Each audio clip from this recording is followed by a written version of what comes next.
Acha que os anos 1970 foram só sobre anti-heróis masculinos e machismo? Pense de novo. Escondidos sob os dramas criminais sombrios e filmes catástrofe, estão filmes liderados por mulheres que quebraram normas, reescreveram expectativas e ousaram fazer das mulheres o centro de poder, complexidade e rebelião. Hoje estamos desenterrando 13 joias esquecidas, onde as mulheres não apenas quebraram o molde, elas o despedaçaram. Wanda, 1970. Muito antes da expressão cinema independente ser popular, Wanda de Barbara Loden surgiu como uma revolução silenciosa. Situado nas ruínas pós-industriais da Pensilvânia, o filme segue Wanda, uma mulher passiva e à deriva que abandona sua família e entra em uma vida de incertezas. O que a torna completamente hipnótica é como ela se recusa a julgá-la. Sem sensacionalismo, sem redenção hollywoodiana, apenas uma existência crua e sem filtro. Loden não apenas estrelou no papel título, mas também escreveu e dirigiu o filme, tornando-se uma das primeiras mulheres no cinema americano a fazê-lo, sozinho. Com um orçamento apertado de $115 mil e filmado com realismo em estilo documental, Wanda parece mais cinema verité do que ficção. A cinematografia captura as paisagens sombrias da região de Carvão com uma autenticidade assombrosa, posicionando Wanda como uma pequena figura contra vastas e indiferentes fundos, uma metáfora visual para sua posição social. O que é particularmente revolucionário sobre Wanda é como ele subverte a narrativa típica de despertar feminino. Ao contrário de filmes posteriores onde mulheres encontram empoderamento através da autodescoberta, Wanda continua à deriva, ligando-se a um pequeno criminoso que a trata pobremente. Esta representação implacável da alienação de uma mulher da sociedade, dos papéis familiares, até mesmo de si mesma, foi sem precedentes no cinema americano. Os críticos mal sabiam como interpretá-lo em 1970, mas ele ganhou o prêmio de melhor filme estrangeiro no Festival de Cinema de Veneza, e se tornou uma referência para cineastas feministas décadas depois. A redescoberta do filme nos anos 2000 provocou uma nova onda de apreciação crítica, com cineastas como Sofia Coppola citando-o como uma influência importante. Hoje, ele é preservado pela Biblioteca do Congresso, mas a maioria do público ainda não viu. Se você está pronto para algo cru, despojado e dolorosamente autêntico, Wanda é Esperando, The Velvet Vampire, 1971. Quem disse que a exploração não pode ser subversiva? The Velvet Vampire, dirigido por Stephanie Rothman, mistura horror gótico com emoções psicossexuais ensolaradas no deserto da Califórnia. Estrelado por Celeste Yarnall como Diane Le Fanu, uma vampira sedutora e imortal com feminista, Murder. Quando um casal moderno visita sua casa isolada, não demora muito para que sedução, perigo e desejo se confundam em um poder surreal e sensual, jogo. Rothman foi uma das poucas diretoras no império de filmes B de Roger Corman, e ela usou essa oportunidade como um bisturi. Embora tenha sido anunciada com o típico estilo Grindhouse, Rothman inverteu as expectativas do gênero ao fazer de Diane mais do que uma fantasia masculina. Ela é uma predadora, sim, mas também um símbolo de libertação, autonomia e rebelião contra o patriarcado. Funções. O que distingue The Velvet Vampire de outros filmes de exploração da época é sua linguagem visual. Rothman utiliza sequências de sonhos envolvendo dunas de areia vermelho-sangue e paisagens desérticas surreais para externalizar o desejo feminino de maneiras que parecem quase vanguarda. A própria vampira dirige um buggy, uma grande diferença da tradicional carruagem com cavalos, simbolizando sua agência moderna e rejeição do gótico. Restrições. O filme também inverte de forma inteligente as dinâmicas de poder da narrativa tradicional de vampiros. Aqui, o marido é seduzido e enfraquecido enquanto sua esposa desenvolve gradualmente uma atração complexa por Diane, que desfoca as linhas entre o medo, desejo e solidariedade feminina. Essa ambiguidade sexual era radical para o horror do início dos anos 70. Nos bastidores, Rothman entrou em conflito com produtores que queriam mais nudez e menos nuances, mas sua visão prevaleceu. Ela posteriormente comentou que inseriu o feminismo como uma contrabandista, entregando os elementos de exploração exigidos enquanto subvertia de... Enquanto isso, embora o filme não tenha feito sucesso de bilheteria, tornou-se um clássico cult, especialmente entre estudiosas do horror feminista e fãs de cinema subversivo. Se você pensava que filmes de vampiros eram todos sobre homens de capa, The Velvet Vampire vai fazer você pensar de novo. A Woman Under the Influence, 1774. Prepare-se, John Cassavetes. Uma Mulher. Sob Influência não é um filme leve, mas é inesquecível. Gena Rowlands entrega uma das performances mais emocionalmente cruéis já capturadas em filme, interpretando Mabel Longhetti, uma dona de casa à beira de um colapso nervoso. Sua decadência não é retratada como histeria, mas como uma resposta dolorosamente humana à SUF, papéis impostos às mulheres. Filmado com um orçamento minúsculo e inicialmente planejado como um curta-metragem, Girlfriends floresceu em um longa-metragem graças à determinação de Weil e a um subsídio do American Film Institute. A produção foi um verdadeiro esforço independente. Weil e sua equipe frequentemente usavam seus próprios apartamentos como cenários, pegavam equipamentos emprestados e trabalhavam com uma equipe reduzida. Melanie Mayron brilha como Susan, trazendo vulnerabilidade e humor a uma personagem cujas inseguranças parecem dolorosamente relacionáveis. O elenco de apoio inclui Christopher Guest e Bob Balaban, ambos entregando performances discretas que nunca ofuscam a história centrada em mulheres. Stanley Kubrick a chamou de um de seus filmes favoritos. Por anos, desapareceu do público. Só recentemente Girlfriends ressurgiu como uma obra-prima proto-feminista que abriu caminho para narrativas centradas em mulheres sem melodrama. É engraçado, doloroso, esperançoso e muito real. Hester Street, 1975. Gritty, poético e repleto de detalhes culturais, Hester Street conta a história de Gittel, uma imigrante judia russa navegando pela Nova York da década de 1890 após reunir-se com seu marido assimilado. A atuação marcante de Carol Kane lhe rendeu uma indicação ao Oscar, mas é a diretora Joan Micklin Silver que merece igual elogios.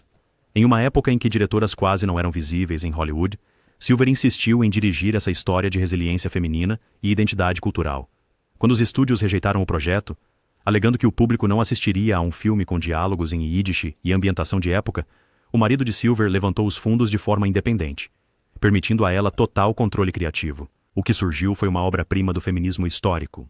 O filme explora como a imigração afeta a dinâmica de gênero dentro do casamento, enquanto os valores tradicionais de Gittel entram em conflito com o entusiasmo do marido. A americanização.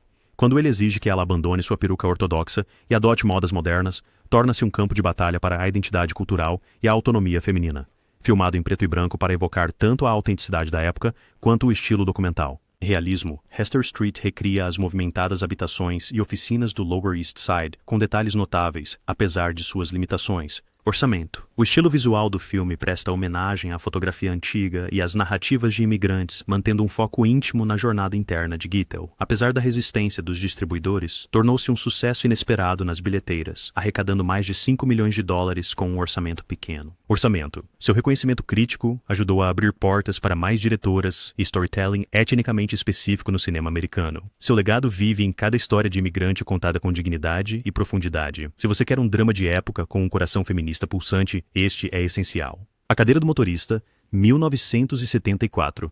Elizabeth Taylor, como você nunca a viu. Em A Cadeira do Motorista, ela interpreta Lisa, uma mulher profundamente perturbada em uma jornada críptica por Roma, buscando algo ou alguém com um ar assustador. Determinação. Baseado na novela de Muriel Spark, este thriller psicológico foi uma mudança drástica para Taylor, que produziu o filme por conta própria para escapar das limitações dos papéis glamurosos. O que torna este filme tão desafiador e feminista é sua recusa em explicar ou patologizar sua protagonista. O comportamento de Lisa, bizarro, autodestrutivo, ocasionalmente cruel, é apresentado sem a habitual moldura psicológica que torna compreensível as mulheres difíceis para público. Ela simplesmente existe, seguindo sua própria lógica inescrutável, rumo a um destino que só ela entende. A atuação de Taylor é surpreendente. Despojada de seu calor e glamour habituais, ela cria uma personagem com arestas afiadas e propósito misterioso. Suas roupas chamativas, maquiagem pesada e comportamento errático a transformam em uma anti-Cleópatra, rejeitando os padrões de beleza que a haviam definido. Carreira. Foi uma jogada ousada para uma atriz cuja imagem pública estava tão ligada à feminilidade convencional. O tom desconexo do filme e as escolhas bizarras de edição confundiram críticos, mas isso é parte do seu surrealismo. Charme.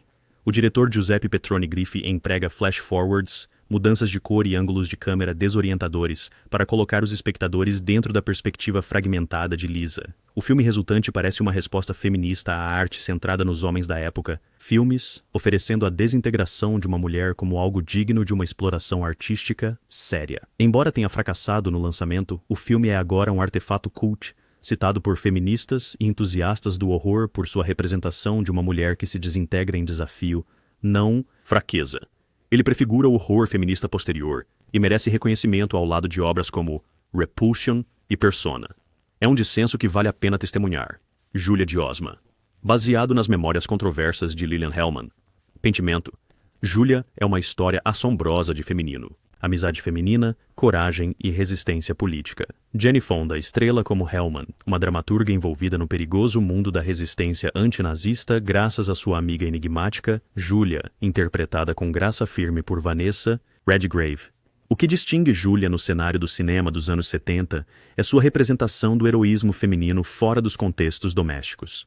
O filme retrata mulheres envolvidas em resistência política de alto risco, arriscando suas vidas por compromissos ideológicos em vez de românticos ou familiares. Essa representação da coragem feminina era radical numa década em que as histórias de mulheres normalmente se centravam no casamento e na maternidade. A amizade central entre Hellman e Julia oferece uma poderosa contranarrativa aos filmes de amizade da época. Sua conexão é intelectual, política e profundamente emocional, mas nunca reduzida aos estereótipos competitivos ou mesquinhos que frequentemente caracterizam os relacionamentos femininos na tela. Quando Lillian cruza fronteiras europeias com fundos ilegais escondidos em seu chapéu, ela não está agindo por amor a um homem, mas por lealdade à causa de outra mulher. Enquanto Fonda ancora a história, a atuação de Redgrave é inesquecível. Calma, imponente, trágica. As duas mulheres representam diferentes tipos de bravura. Hellman com suas palavras, Julia com suas ações. Suas personalidades contrastantes, a determinação ansiosa de Hellman versus a convicção serena de Julia, criam um retrato complexo de como as mulheres navegam na resistência política por conta própria. Termos. Nos bastidores, o filme foi dirigido por Fred Zinnemann, recém-saído do sucesso de O Homem que Não Vendeu Sua Alma, mas o poder emocional repousa firmemente em suas protagonistas femininas. O roteiro, embora adaptado por Alvin Sargent, carrega a voz de Hellman, incisiva, desafiadora e inegavelmente feminina. Redgrave ganhou o Oscar e o filme recebeu 11 indicações, mas ao longo dos anos, Julia desapareceu da memória cultural, em parte devido a debates sobre sua precisão factual. Ainda assim, como filme, ele se mantém firme, um retrato ricamente detalhado de amor, lealdade e sacrifício entre duas mulheres em um mundo governado por homens. Looking for Mr. Goodbar, 1977. Um dos filmes mais sombrios e incompreendidos da década, Looking for Mr. Goodbar mergulha de cabeça na revolução sexual e nos mostra o custo. Diane Keaton, estrela como Teresa Dunn, uma professora, aparentemente composta durante o dia, que desce a um mundo de bares, encontros de uma noite e busca de emoções arriscadas por noite. É um olhar assustador e complexo sobre uma mulher explorando a liberdade, mas assombrada por perigo. Lançado em um momento decisivo da segunda onda do feminismo, o filme confronta as contradições da liberação sexual feminina em uma sociedade ainda patriarcal. Mundo. A jornada de Teresa, de uma colegial católica protegida a uma mulher solteira e sexualmente aventureira, não é condenada nem celebrada, mas examinada com uma honestidade inabalável. Suas excursões noturnas oferecem tanto prazer quanto perigo, liberdade e novas formas de confinamento. O que torna Goodbar particularmente complexo é como ele recusa categorização fácil. Não é uma história de advertência nem uma narrativa de empoderamento. A sexualidade de Teresa é apresentada como libertadora e autodestrutiva, um paradoxo que muitos críticos feministas da época ainda estavam lutando para entender. Sua rejeição do caminho doméstico parece simultaneamente uma rebelião e uma autossabotagem. A atuação de Keaton é magnética, complexa, trágica, desafiadora. Recém-saída do sucesso em Annie Hall, ela abandona todo o charme cômico para criar uma personagem perturbadora. Profundidade. Nas cenas de bar, onde Teresa adota diferentes personalidades para diferentes homens, Keaton nos mostra tanto a emoção da autoinvenção quanto a sua desesperação subjacente. O diretor Richard Brooks emprega técnicas visuais chocantes, luzes estroboscópicas, ângulos desorientadores, cortes abruptos entre cenas de dia e noite, para contrastar a vida ordenada de ensino de Teresa com suas noites caóticas. A linguagem visual do filme sugere que ambos os mundos são, em última análise, restritivos, oferecendo diferentes formas de atuação em vez de verdadeira liberdade. Por trás das câmeras, o estúdio tinha reservas sobre o final gráfico, mas Brooks insistiu em seu realismo sombrio. Os números de bilheteria foram fortes, mas o legado do filme permanece enredado em debates sobre feminismo e fatalismo. Uma coisa é certa: Mr. Goodbar não é fácil de assistir, mas é impossível de esquecer. Jeanne Dielman, 23 Quai du Commerce, 1080 Bruxelas, 1975. Esta obra-prima belga pode não ser um filme pipoca, mas é uma conquista imponente no feminismo. Cinema. Dirigido por Chantal Akerman, o filme acompanha meticulosamente uma dona de casa viúva, interpretada por Delphine Seyrig, durante 3 dias de cozinha, limpeza e trabalho sexual para sustentar seu filho. No papel, parece mundano. Na tela, é impacto hipnótico. A abordagem revolucionária do filme está no tratamento do tempo. Ao longo de suas mais de 3 horas de duração, observamos os rituais domésticos de Jeanne em tempo real, descascando batatas, arrumando camas, fazendo café. Essa atenção radical ao trabalho feminino, tradicionalmente invisível, força os espectadores a testemunhar o que a sociedade normalmente ignora. No segundo dia, quando as rotinas de Jeanne começam a mostrar pequenas interrupções, uma colher caída, um prato cozido demais, batata, essas pequenas variações se carregam de tensão dramática. O rigor formal de Akerman, as posições de câmera estáticas, as composições simétricas, o tempo preciso, criam uma linguagem visual tão regimentada quanto a vida de Jeanne. O apartamento torna-se uma prisão geométrica com portas emoldurando Jeanne como uma mulher presa em arquitetura. O design de som do filme é igualmente meticuloso, enfatizando ruídos domésticos, água corrente, pratos tilintando, portas se fechando, que formam a trilha sonora do confinamento feminino. O que é particularmente inovador em Jeanne Dielman é como transforma o espaço doméstico em político. Território. Ao mostrar como os sistemas patriarcais moldam até os aspectos mais privados da vida das mulheres, Akerman torna o pessoal marcadamente política. A prostituição vespertina de Jeanne é apresentada não como falha moral, mas como uma necessidade econômica, outra forma de trabalho para manter sua fachada de classe média. Akerman, com apenas 25 anos na época, desafiou todas as regras do cinema comercial. Tomadas longas e estáticas, diálogo mínimo, uma duração de mais de 3 horas. Ainda assim, Jeanne Dielman está longe de ser entediante. Constrói tensão como uma panela de pressão, levando a um dos finais mais chocantes da história do cinema de arte, um momento de violência que parece simultaneamente inesperado e totalmente inevitável. Os críticos não sabiam o que fazer com isso em 1975, mas hoje é reverenciado. Em 2022, foi nomeado o maior filme de todos os tempos na prestigiada pesquisa da Sight and Sound. Isso não é por acaso. Este é um filme que transforma a rotina diária em rebelião. Imagens. 1972. Não se deixe enganar pelo título. Imagens de Robert Altman é menos sobre fotografias e mais sobre fraturas. Identidade. Susannah York entrega uma performance hipnotizante como Catherine, uma autora de livros infantis que lentamente perde o seu contato com a realidade. Alucinações, doppelgangers e linhas do tempo em mudança torcem a narrativa em um psicológico labirinto. Ao contrário de muitos filmes sobre mulheres insanas, Images se recusa a explicar o estado psicológico de Catherine através de traumas convenientes ou reduzi-la à condição de vítima. Em vez disso, coloca os espectadores dentro de sua perspectiva em desintegração, borrando a linha entre a realidade e a alucinação até compartilharmos sua desorientação. Essa abordagem subjetiva foi revolucionária para o horror psicológico centrado em mulheres, que tipicamente observava mulheres perturbadas de uma distância clínica. Isto não é apenas um retrato da loucura, é uma meditação sobre os papéis fragmentados que as mulheres são forçadas a conciliar: cuidadora, artista, amante, mãe. As alucinações de Catherine frequentemente envolvem versões alternativas dela mesma ou de outras mulheres que desempenharam papéis na vida de seu marido, sugerindo que seu colapso decorre em parte da tarefa impossível de reconciliar identidades femininas concorrentes.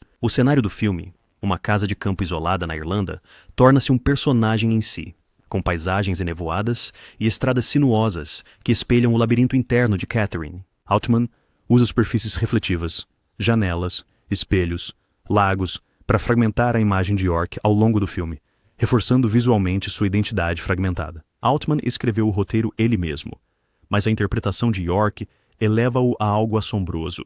Sua atuação é ainda mais notável, considerando que ela estava simultaneamente escrevendo um livro infantil, In Search of Unicorns, que aparece no filme como o trabalho em andamento de Catherine. Este borrão entre atriz e personagem adiciona outra camada meta à exploração de identidade no filme. A trilha sonora de John Williams, com o percussionista Tsutomu Yamashita, adiciona uma intensidade inquietante, pulsando como um batimento cardíaco sob a mente fragmentada de Catherine. O design de som inovador também contribui para a atmosfera psicológica, distorcendo ruídos cotidianos e sobrepondo diálogos de diferentes linhas do tempo. Embora Imagens tenha dado a York o prêmio de melhor atriz em Cannes, nunca encontrou seu espaço principal, talvez por ser muito cerebral, muito desconfortável, mas seu legado vive no DNA de todo thriller psicológico com uma protagonista feminina. Pense em Cisne Negro, pense em Repulsa. Depois rebobine, porque Imagens fez isso primeiro. Uma Mulher Solteira, 1978. Aqui está, para os sobreviventes do desgosto. Uma Mulher Solteira traça o renascimento emocional de Erica Benton, interpretada pela luminosa Jill Clayburgh, uma esposa e mãe de Manhattan, cuja vida se despedaça quando seu marido a deixa por uma mulher mais jovem. o que poderia uma exploração triunfante de identidade, sexualidade e independência. O brilho do filme reside na sua observação detalhada da jornada de Erika da devastação para autodescoberta. Vemos seu colapso inicial, vomitando na rua após a confissão do marido, mas também sua reconstrução gradual de identidade por meio de terapia, amizade, arte e exploração sexual. Este exame minucioso do divórcio do ponto de vista feminino era sem precedentes no cinema convencional, que normalmente tratava o abandono feminino como tragédia ou merecido. Escrito e dirigido por Paul Mazursky, o filme equilibra a desilusão com humor, apresentando conversas francas, sessões de terapia e amizades femininas reais e sem filtro. As cenas entre Erika e seu grupo unido de amigas oferecem algumas das representações mais autênticas do cinema de como as mulheres realmente conversam entre si, apoiar sem enfeitar, aconselhar sem julgar. O que torna uma mulher solteira particularmente feminista é como subverte a narrativa romântica típica. Quando Erika começa um relacionamento com um artista carismático, Alan Bates, o filme sugere que o romance é parte de sua jornada, não o seu destino. A cena final, onde ela luta para carregar uma tela enorme pelas ruas do Sorro, torna-se uma metáfora visual perfeita para sua nova independência. Sir Sainz Drawbrings, desajeitada, difícil, mas, em última análise, sua própria escolha. Clayburgh traz Erika à vida com graça e coragem, conquistando uma nomeação ao prêmio da Academia e aclamação mundial. Sua atuação captura tanto a vulnerabilidade quanto a força emergente, muitas vezes na mesma cena, a famosa sequência em que ela dança sozinha em seu apartamento, passando de passos hesitantes a uma alegria desinibida, encapsula a evolução de sua personagem com mínima diálogo. Foi um dos raros sucessos populares nesta lista, arrecadando mais de 24 milhões de dólares, mas ainda parece subestimado hoje. Por quê? Talvez porque trata-se de inteligência emocional, não de espetáculo. Não há perseguições de carros ou batalhas judiciais. Apenas uma mulher redescobrindo seu valor a cada passo complicado. E isso, em 1978, foi radical. Trezim, The Trouble with Angels, 1973, relançamento.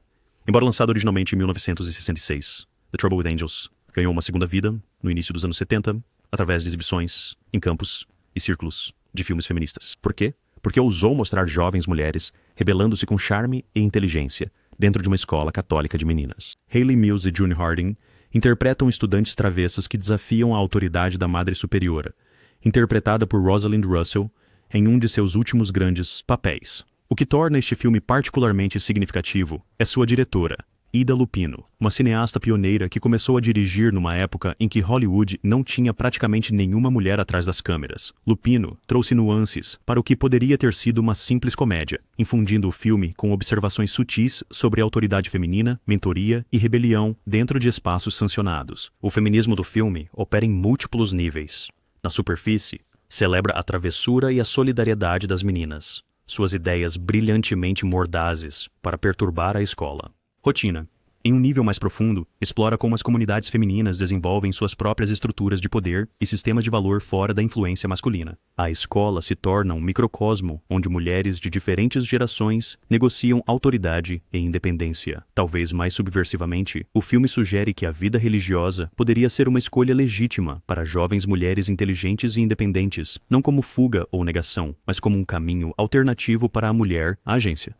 Quando uma das estudantes rebeldes finalmente escolhe se tornar freira, é apresentado não como capitulação, mas como um abraço consciente de uma centralidade feminina, comunidade. The Trouble with Angels foi um sucesso na sua época, mas desapareceu no cânone cinematográfico dominado por homens. Seu ressurgimento nos anos 70 o redefiniu como uma celebração dos laços femininos e autodescoberta, abrindo caminho para histórias feministas centradas em adolescentes como Mona Lisa Smile e Booksmart. Hoje parece uma diversão leve, mas enganosamente subversiva. Um lembrete de que nem todas as rebeliões usam jaquetas de couro. Se algum desses títulos despertou sua curiosidade, agora é a hora de procurá-los, transmiti-los ou tirar o pó do videocassete. Muitos foram restaurados e relançados nos últimos anos, encontrando novos públicos através de plataformas de streaming e distribuidores especializados como a Criterion. Da coleção, sua redescoberta não é apenas um exercício de nostalgia. É uma recuperação da história cinematográfica feminina e uma oportunidade para traçar o cinema feminista até suas raízes. E, estamos apenas começando. Se você deseja mais joias enterradas, certifique-se de clicar no botão de inscrever-se, tocar o sino e deixar um comentário com a sua joia esquecida favorita. Até a próxima. Continue assistindo, continue cavando e nunca subestime as mulheres da Era de Ouro do cinema.